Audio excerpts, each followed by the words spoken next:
And thank you, Shri Amitabh Kumar sir, for coming and also for patronizing the IMRC. He is the chief patron of this initiative.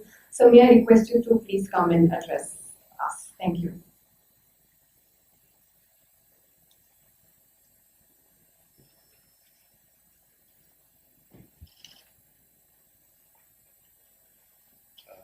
Chairman Mumbai Port Trust, Mr. Sanjay Bhatia,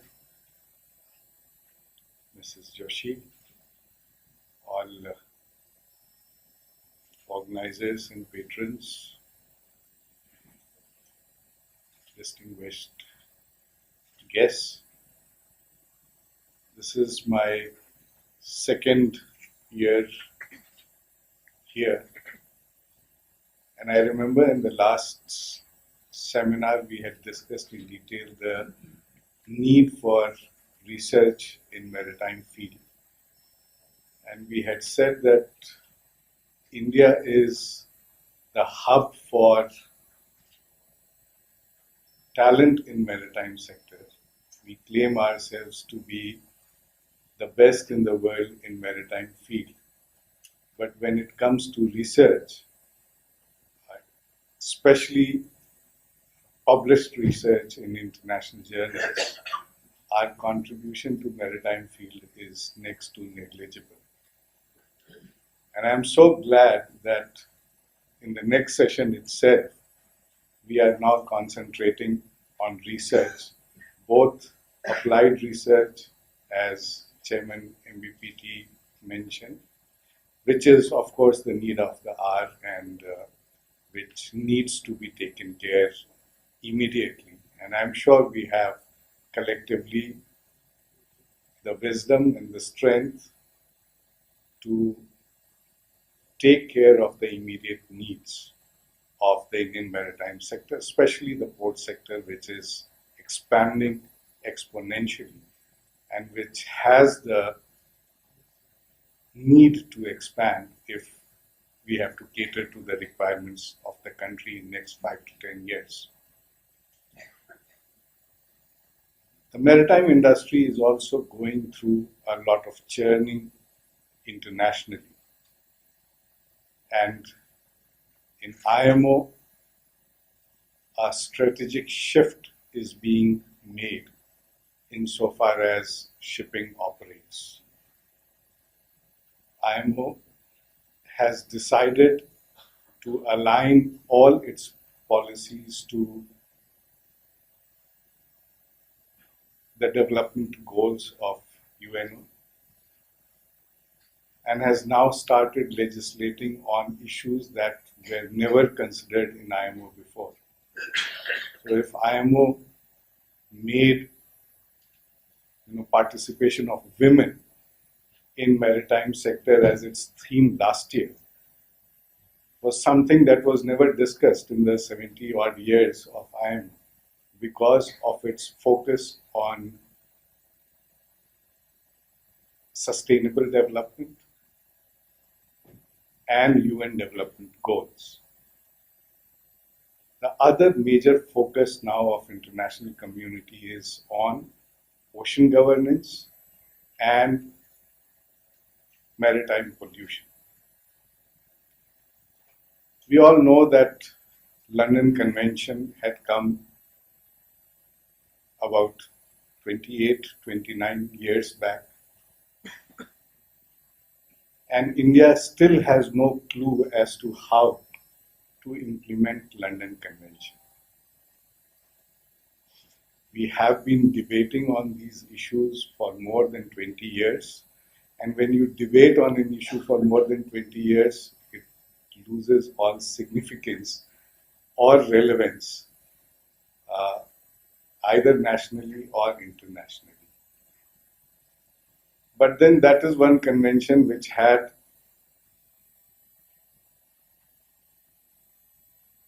identified the pure sources of pollution to the ocean. And for the first time it had said that if we have to stop pollution, then we have to look at both the seaside and the land side and try and work out a strategy which prevents pollution from both the sides. And that is what got us stumped, because we didn't know how to integrate administration from both sides, that is land side and the ship side. But world has since changed, and many countries have successfully implemented the provisions in London Convention.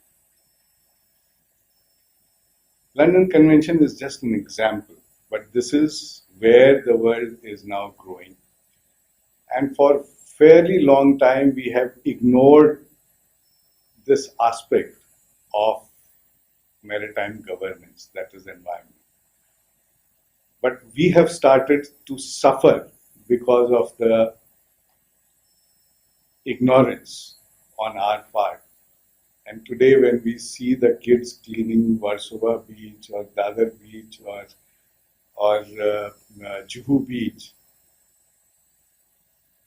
we realize that it is our mistake that we ignored a very important aspect of ocean governance 20 years back. But it is still not very late in terms of human evolution. 20 years is not much.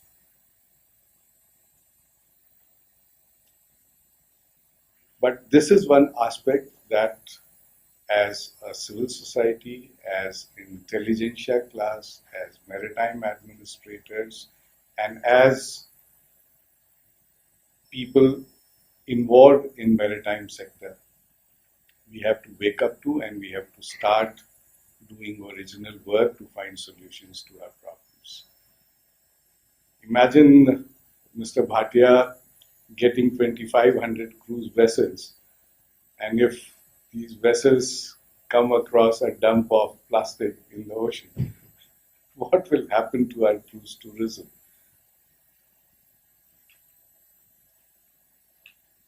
The other aspects that we need to look into, of course, is the GHG emission, which is going to be the prime focus of IMO in next 5 years. It is one of the strategic goals, and IMO has already given a timeline of 5 years for implementation of GHG. We saw what happens to hasty implementation of such goals when we implemented a low sulfur fuel. Today, we are cursing the whole world because the cost of fuel has gone up by 60%. But then we had 10 years time to plan and implement a low sulfur regime. But for 10 years, as intelligentsia, we didn't do enough. We didn't discuss, we didn't debate, we didn't do research. And as a result, when the time for implementation finally came, the world, especially India, was found completely unprepared for a change of regime. It is important, therefore, to understand the pulse of the international community.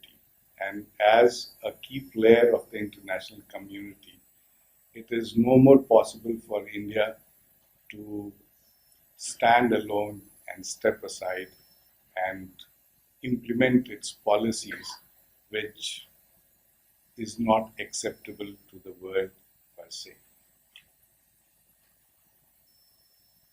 We will be affected because we are one of the largest consumers of maritime services. We may not have enough ships of our own, but that doesn't mean that as a country we will not be impacted by the changes that are happening around the world. And it is in our interest to find the most optimal solutions for these changes that are impending. We have somehow not found solutions. We have never thought it to be our problems. We have always thought it to be the problems of the ship owners. But today, when because of the low sulfur fuel, the price of every container has increased by 6,000 per 20-foot container. We have simply woken up and we have decided to find solutions for reducing the price.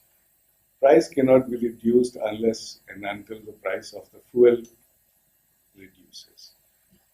And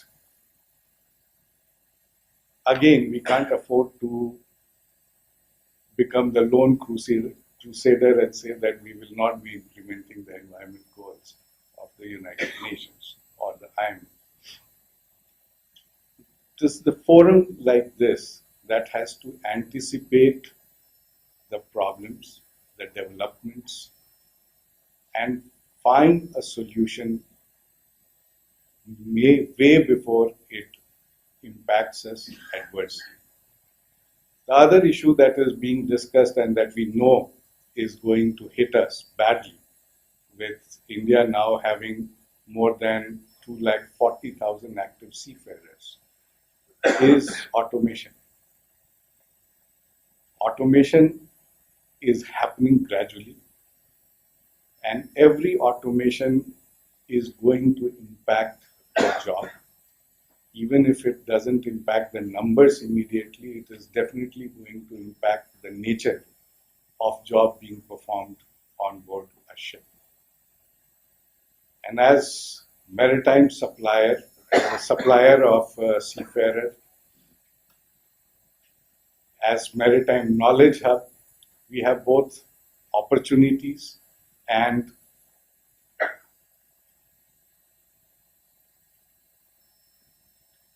problems at hand. We need to see what would be the skill requirement for a new semi-autonomous or an autonomous regime. We have opportunities in terms of providing software for these autonomous regimes. We have a very strong industry in IT sector which can be tapped in to provide software which is difficult for other countries in the world to provide. At the same time, we have to see that our own trained seafarers are not left stranded when the new technology comes. So we need to immediately assess the skill requirement and start preparing our seafarers to survive in the world with new skills, with new requirements, and maybe new work environment. Maybe they will not be working on board a ship, they will be working ashore. But if they have to work ashore, they have to be reskilled, and they have to again become the best in the world so that they become the preferred choice. Again, as a maritime community which is heavily involved in maritime education and training, this is a small research that we can do, and we can come up with a solution which impacts 250,000 people immediately. There are multiple areas. These are some of the issues that immediately came to mind, but there are multiple areas. We just tied up with ISRO to provide maritime communication facility to the entire world. And you'll be happy to note that IMO subcommittee has accepted ISRO's nomination for being a satellite communication provider. And maybe by next year, ISRO will be one of the four communication providers for the maritime community. And there are many areas in ocean research, ship design, energy efficiency. We would be hearing Arnab today on his research on acoustic environment pollution in maritime sector. There are many areas where people are working, and it is for this organization to bring together all on board and create what in Norway is called a knowledge cluster. A knowledge cluster in Norway is a group of all organizations working in related field to understand their requirement and use each other's resources to find a comprehensive solution to the problems being faced. And it is this concept of knowledge cluster of Norway which has now made it the leading innovator in maritime sector in the world. It is time that we start replicating these good practices. There is no dearth of talent in India. There is no dearth of institutions in India. It is the requirement of creation of a platform so that the knowledge which is dispersed everywhere gets channelized and is used to solve our day-to-day problems. I wish, again, all the organizers the very best. We would be very interested in listening to the experts, and I hope that this organization will only increase from strength to strength and will actually contribute in finding solutions to all our problems. Thank you very much.